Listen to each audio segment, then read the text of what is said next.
Hi friends, welcome back to my channel. నా సబ్స్క్రైబర్స్కి చెప్తున్నాను, మీరు నన్ను సబ్స్క్రైబ్ చేసుకున్నారు కానీ నా వీడియోస్కి అయితే లైక్ చేయట్లేదు. ప్లీజ్ లైక్ చేయండి.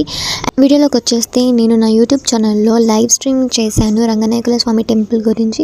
బట్ అది అంతగా రీచ్ అవ్వలేదు, ఎందుకంటే అక్కడ మొత్తం చీకటిగా ఉంది కాబట్టి టెంపుల్లో. అందుకే నేను మినీ వ్లాగ్లో అయితే చేసి చూపిస్తున్నాను, షార్ట్ అండ్ స్వీట్గా.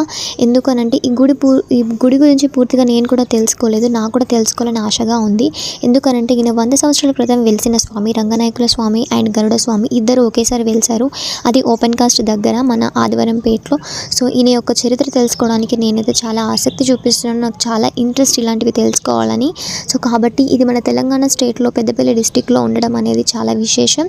సో కాబట్టి ఈయన టెంపుల్స్ ఎక్కడ పడితే అక్కడ ఉండవు. తమిళనాడులోనే విన్నాను నేను రంగనాయకుల స్వామి టెంపుల్ ఉందని. సో అది మన తెలంగాణ స్టేట్లో ఉంది కాబట్టి సో ఈ వీడియో గురించి, ఆయన చరిత్ర గురించి నేను మళ్ళీ ఒక వీడియో తీసి మీకైతే అప్లోడ్ చేస్తాను. మీరు మాత్రం